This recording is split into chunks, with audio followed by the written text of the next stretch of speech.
अब आराम से चल रही थी। कहने लगी, अब ये खतरा हमारे साथ ही है। महादेव के आदमी खूनी जंगल से बाहर नहीं आएंगे, लेकिन इसके जासूस सपेरे जहाँ भी होंगे वहाँ पहुँच जाएंगे। मैंने कहा, हम मौत के मुंह से निकल आए हैं, आगे जो होगा देखा जाएगा। हम पंजाब की तरफ निकल जाएंगे, वहाँ से कश्मीर चले जाएंगे।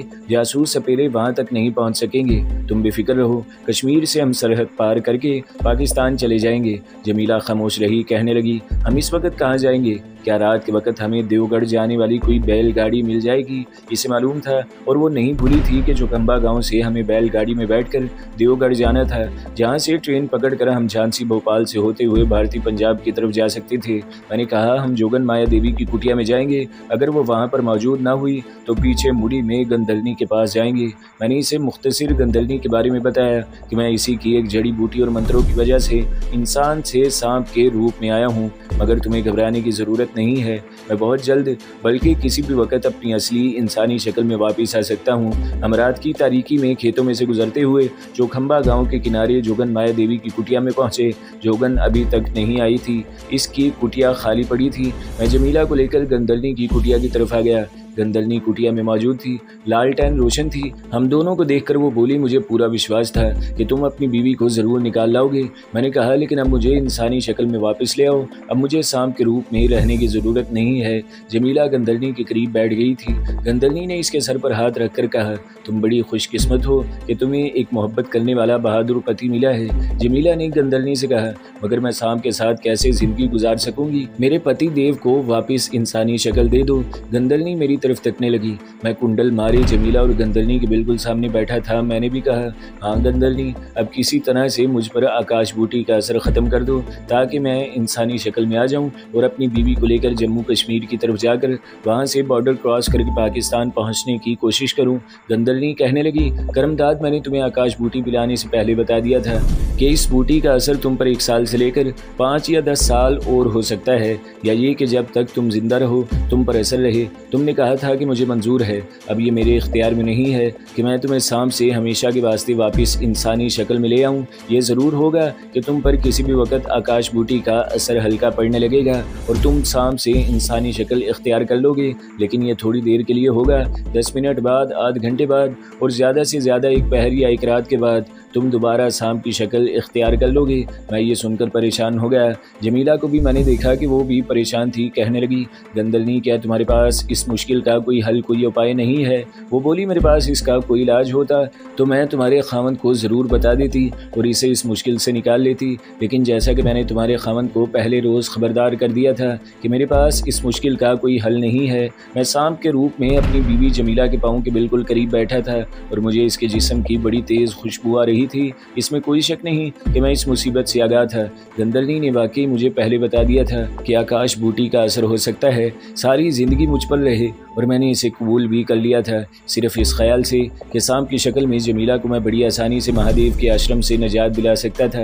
लेकिन अब जब कि मेरी बीवी मेरे पास आ गई थी तो मैं इसके साथ इस मुसीबत से छुटकारा पाकर इंसानी शक्ल में ज़िंदा रहना चाहता था, जैसा कि मैं पहले इसके साथ ज़िंदगी बसर कर रहा था। इस दौरान गंदलनी कुछ सोच रही थी। इसने मेरी तरफ देखा। कहने लगी, एक तरीका हो सकता है।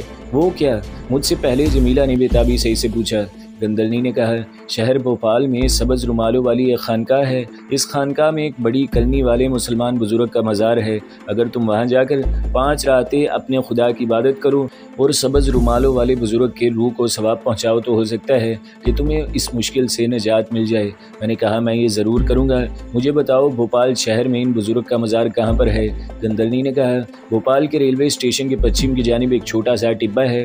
बुजुर्ग का मज़ार इस टिब्बे के ऊपर है। ये मज़ार शरीफ सब्ज़ रुमालों वाली दरगाह के नाम से मशहूर है। तुम भोपाल के किसी आदमी से पूछोगे तो वो तुम्हें दुर्गा का पता बता देगा। जमीला ने कहा, मैं आज ही अपने खामद को लेकर भोपाल चली जाती हूँ। गंदलनी बोली, मुझे यकीन है कि इन बुजुर्ग की आत्मा तुम्हारी ज़रूर मदद करेगी। इस वक्त रात काफ़ी गुजर चुकी है, तुम दोनों आराम करो। मुझे यहाँ से अपने सफ़र पर रवाना हो जाना है। रात का बाकी हिस्सा हमने गंदलनी की कुटिया में सोकर बसर किया। दूसरे रोज़ हमने भोपाल शहर की जानिब सफ़र की तैयारियाँ शुरू कर दी। तैयारी क्या करनी थी, बस मैंने जोगियों वाला हुलिया बदल डाला। ज़ाफ़रानी धोती की जगह सफ़ेद धोती और कुर्ता पहन लिया। जमीला ने जो साड़ी पहनी हुई थी वही रहने दी। मेरे पास पैसे ख़त्म हो गए थे। गंदरनी ने हमें कुछ रुपए दिए और कहा भोपाल पहुंचने के बाद अगर तुम्हें और पैसों की ज़रूरत पड़ेगी तो भोपाल में भैरव जी का मंदिर है, इसका बड़ा पुजारी मेरा दोस्त है, इसको जाकर मिल लेना। जितनी रकम की तुम्हें ज़रूरत होगी वो तुम्हें दे देगा। जब हम गंदरनी की कुटिया में नाश्ता करने के बाद चौखंबा की तरफ चलने लगे तो गंदरनी ने कहा, करमदाद, तुम अपनी बीवी को महादेव के आश्रम से ज़रूर निकाल लाए हो, लेकिन महादेव तुम्हें इतनी आसानी से माफ़ करने वाला नहीं है। वो अपने जासूस सपेरे तुम्हारे और तुम्हारी बीवी के पीछे लगा देगा, जो तुम्हारी बीवी की बू सूंघते हुए इस तक पहुँच जाए और या इसे हलाक करने की और या अगवा करने की कोशिश करेंगे। तुम्हें इन दुश्मनों से हर वक्त होशियार रहना पड़ेगा। जमीला ने कहा, गंदरनी बहन, मैं इन सपेरों के हथकंडों से वाकिफ़ हूँ। अगर इन्हें मेरी बू आ जाएगी तो मुझे भी इनकी बू पहले से आ जाएगी। हम लोग अपना बचाव कर लेंगे। बस ठीक है, गंदरनी ने कहा, भगवान तुम्हारी मदद करे, अब तुम जाओ। मैंने गंदरनी का शुक्रिया अदा किया तो वो बोली, शुक्रिया की क्या ज़रूरत है, मैंने जो कुछ किया सिर्फ इसलिए किया कि तुम दोनों मियाँ बीवी, पति और पत्नी एक दूसरे से बेहद प्यार करते हो। फिर वो कहने लगी, करमदाद, तुम इस तरह रेंगते हुए मत जाना। बेहतर है तुम्हारी बीवी तुम्हें उठाकर अपने लिबास के अंदर छुपा ले, क्योंकि तुम लोग किसी जंगल में नहीं बल्कि शहरों की दुनिया में जा रहे हो। वहाँ लोग सांप को देखते ही इसको हलाक करने के लिए दौड़ पड़ते हैं। जब गंदरनी ने मेरी हलाकत की बात की तो मुझे इससे पूछने वाली एक बड़ी अहम बात याद आ गई। मैंने पूछा, गंदरनी, एक ज़रूरी बात तुमसे पूछनी रह गई थी। मुझे ये बताओ कि सांप के रूप में अगर किसी ने मुझे मार डाला, मेरा सर कुचल दिया, जिस तरह के लोग सांपों को मार डालते हैं, तो क्या सांप के साथ मैं भी मर जाऊंगा? इस वक्त जमीला ने मुझे अपनी कलाई के गिर्द लपेट रखा था और मैंने अपनी गर्दन उठाई हुई थी। जमीला ने भी मेरे सवाल की तायीद करते हुए कहा, ये बात तो मैं भी पूछना चाहती थी। खुदा न करे कि ऐसा हो, लेकिन अगर किसी ने मेरे खामन को सांप समझकर मार डाला तो क्या मैं बेवा हो जाऊंगी? गंदरनी ने कहा, तुम आधी बेवा हो जाओगी। क्या मतलब? जमीला ने पूछा। गंदरनी कहने लगी, बहुत अच्छा हुआ कि तुम लोगों ने ये सवाल पूछ लिया, वरना तुम लोग एक ऐसी मुसीबत में फंस जाते कि जिससे तुम शायद कभी ना निकल सकते। अब गौर से सुनो, अगर कभी ऐसा हो गया कि तुम्हारे खावन करमदाद को, जबकि वो सांप की शक्ल में हो, तो किसी ने लाठी या पत्थर मारकर कुचल डाला और वो मर गया या जख्मी हो गया या इसके जिस्म का कोई हिस्सा कट गया, तो तुम इसके जिस्म के टुकड़े उठाकर संभाल कर किसी डब्बी या पिटारी में बंद कर लेना। इसके बाद तुम्हें हिंदुओं के मुकद्दस मुकाम मथुरा शहर में जाना। वहाँ जो सबसे बड़ी शशमान भूमि होगी, यानी जहाँ हिंदू अपने मर्दों को जलाते हैं, वहाँ किसी ताज़ा जले हुए मुर्दे की राख पर सांप के टुकड़ों वाली पिटारी या डब्बे को रख देना। ये पिटारी सारी रात ताज़ा जले हुए मुर्दे की राख में पड़ी रहने देना। अगले दिन जब तुम आकर पिटारी खोलोगी तो सांप के जिस्म के टुकड़े एक दूसरे से जुड़कर असली हालत में आ गए होंगे और तुम्हारा खामन दोबारा जिंदा हो जाएगा। इसको अच्छी तरह से याद कर लो। जमीला ने कहा, मैं ऐसा ही करूँगी। गंधर्नी ने तायीद करते हुए कहा, लेकिन तुम्हारे लिए बेहतर यही है कि जब तुम्हारा खामन सांप के रूप में हो तो इसकी हिफाजत करना, इसे अपने से अलग मत होने देना। लेकिन मेरा ख्याल है कि भोपाल की दरगाह पर जाकर बुजुर्ग के मज़ार की 5 रातें इबादत करने के बाद तुम्हारे खामन को सांप के रूप से हमेशा के लिए निजात मिल जाएगी। अब तुम लोग जाओ, सवेरा होने वाला है। मैं चाहती हूँ कि दिन निकलने से पहले पहले तुम इस खतरनाक इलाके से जितनी दूर निकल सकते हो निकल जाओ। मैंने गंदरनी से कहा, खुदा तुम्हें खुश रखे। गंदरनी मुस्कुराने लगी। जमीला ने मुझे अपनी गलाई के गिर्द लपेट रखा था। वो मुझे लेकर वहाँ से चौखंबा गाँव की तरफ चल पड़ी। अभी सुबह की सफ़ेदी नमूदार नहीं हुई थी। गाँव पहुँचे तो एक गाड़ी बान हमें बैलों की गाड़ी के आगे जोतता मिल गया। कहने लगा, बाकी सवारियाँ पूरी होंगी तो देवगढ़ की तरफ चलूँगा, तुम इंतज़ार करो। जमीला ने कहा, मैं तुम्हें बाकी सवारियों का भी किराया दे दूँगी, हमें जल्दी जाना है, ट्रेन पकड़नी है देवगढ़ से। मैं अभी तक सांप की शक्ल में था। मुझ पर आकाश बूटी का असर एक सेकंड के लिए भी कम नहीं हुआ था। अगर होता तो मैं थोड़ी देर के लिए ही सही इंसान की शक्ल इख्तियार कर लेता। जमीला ने मुझे अपनी साड़ी के अंदर छुपाया हुआ था। गाड़ी बान ने हमें गाड़ी पर बिठाया और देवगढ़ की तरफ चल पड़ा। देवगढ़ पहुँचते पहुँचते काफ़ी दिन निकल आया। हम स्टेशन पर जाकर बैठ गए। भोपाल जाने वाली गाड़ी काफ़ी देर इंतज़ार करने के बाद आई। जमीला एक डब्बे में बैठ गई। मैं इसकी साड़ी के अंदर इसके ब्लाउज़ में छुप कर सिमटा हुआ था। जमीला ने अच्छी तरह से साड़ी से अपने जिस्म को ढांपा हुआ था। प्लेटफॉर्म पर जब हम अकेले थे तो मैं इंसानी आवाज़ों में इससे बातचीत करता रहा। अब डब्बे में दूसरे मर्द और औरतें भी बैठी हुई थी। अब हम खामोश थे। ट्रेन चल पड़ी। सारा दिन सारी रात सफ़र में गुजर गया। अगले दिन दोपहर के वक़्त ट्रेन भोपाल पहुंची। जमीला मुझे लेकर ट्रेन से उतरकर स्टेशन से बाहर आ गई। मैंने इसे कहा, यहाँ किसी से पूछ लो कि सब्ज़ रुमालों वाली दरगाह कहाँ है। जमीला ने कहा, गंधर्नी ने कहा था स्टेशन से पश्चिम की तरफ टीला है, इस टीले पर बुजुर्ग की दरगाह है, चलकर देख लेते हैं। मैंने कहा, कोई टांगा या रक्षा करवा लो। जमीला ने खाली रक्शे वाले को हाथ दिया। रक्षा रुक गया। वो इसमें बैठ गई और ड्राइवर से कहा कि मुझे सब्ज़ रुमालों वाली दरगाह पर ले चलो। दरगाह वहाँ से ज़्यादा दूर नहीं थी। टीले के ऊपर सब्ज़ झंडियाँ लहरा रही थीं। मैं जमीला के ब्लाउज़ के अंदर से अपनी सांप वाली छोटी सी सिरी बाहर निकाल कर देख रहा था। जमीला रिक्शे से उतर कर टीले की तरफ चली तो इसने मेरा सर हाथ से पकड़ कर अपने ब्लाउज़ में कर लिया। इस तरह तुम्हें कोई देख लेगा तो समझेगा कि मैं कोई चुड़ैल हूँ जो सांप को सीने से लगाए चली जा रही हूँ। मैंने अपना सर अंदर कर लिया। मुझे कवाली की आवाज़ें आने लगी। टीले के ऊपर कवाली हो रही थी। मैंने धीमी आवाज़ में जमीला से कहा, यहाँ तुम कहाँ ठहरोगी? हमें 5 रातें क़याम करना होगा। इसने कहा, खुदा के लिए खामोश रहो। मैंने महसूस किया कि वहाँ कुछ और लोग भी आ जा रहे हैं। शायद टीले की चढ़ाई चढ़ रहे थे। कुछ देर तक जमीला दरगाह पर पहुँचकर इधर उधर फिरती रही। इसने मुझसे कहा, मैं इस वक्त दरगाह के पीछे एक दरख्त के नीचे बैठी हूँ। मैंने कहा, अब मैं बाहर आ सकता हूँ और मैं अपनी बीवी के साड़ी से बाहर निकल आया। जमीला ने मुझे हाथ से पकड़कर अपनी गोद में रख लिया और कहने लगी, दरगाह पर रात को औरतों के ठहरने का कोई इंतज़ाम नहीं है। हमें शहर में जाकर किसी होटल में ठहरना पड़ेगा। मैंने कहा, तुम्हारे पास कितनी रकम बाकी है? क्योंकि होटल का 5-6 दिन का किराया तो बहुत हो जाएगा। मैं जमीला को दिख रहा था। इसने साड़ी के अंदर से रुमाल में बंधे हुए नोट निकाल कर गिने और बोली, मेरे पास इस वक्त सिर्फ 150 रुपया बाकी रह गया है। मैंने कहा, चलकर पता करते हैं कि होटल का किराया कितना है।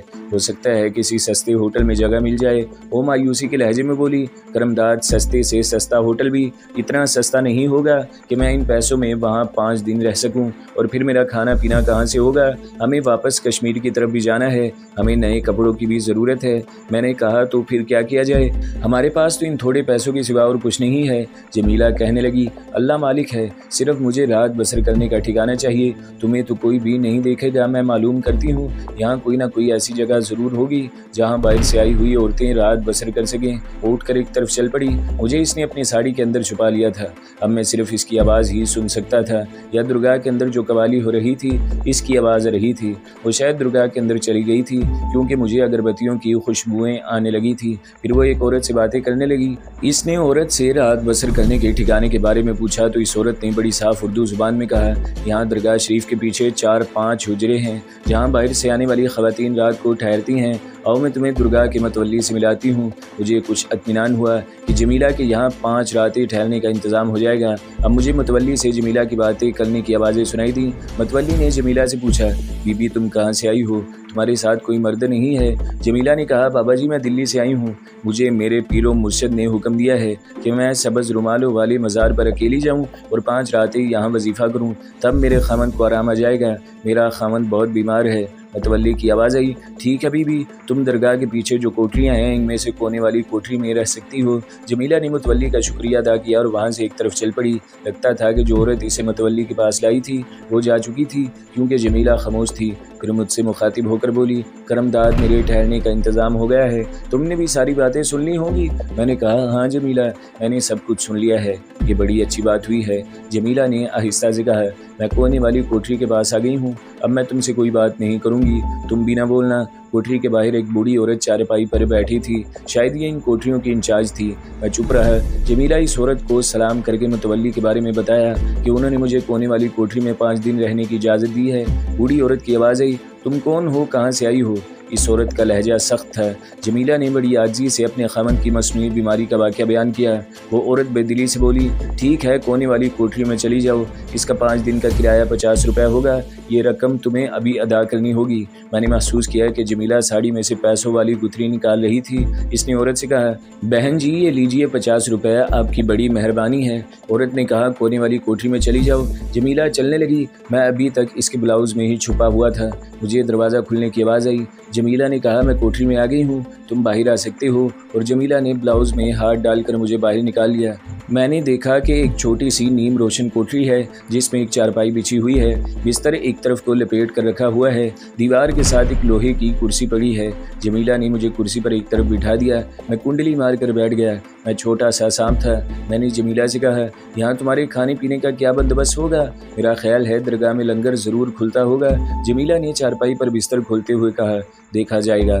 कोठरी का दरवाज़ा आधा खुला हुआ था, अंदर दिन की रोशनी आ रही थी। अचानक एक औरत अंदर दाखिल हुई। जमीला ने घबरा कर मेरी तरफ देखा, लेकिन मैं इतने अरसे में कुर्सी पर से रेंग कर नीचे उतर चुका था और दीवार के पास अंधेरे में छुप गया। वो औरत बोली, बीबी सुबह और रात को लंगर खुलता है, तुम लंगर से खाना ले सकती हो, अगर चाहो तो बाहर से भी खाना मंगवा सकती हो। मालूम हुआ कि ये वही औरत थी जिसने जमीला से कोठरी के 50 रुपए वसूल किए थे। जमीला ने कहा, शुक्रिया, मैं लंगर ही से थोड़ा बहुत खा लिया करूंगी। औरत चली गई तो जमीला ने दरवाज़ा बंद करके बत्ती रोशन कर दी और कुर्सी के पीछे इधर उधर देखने लगी। मैं दीवार से अलग होकर रेंगता हुआ जमीला के पास आ गया।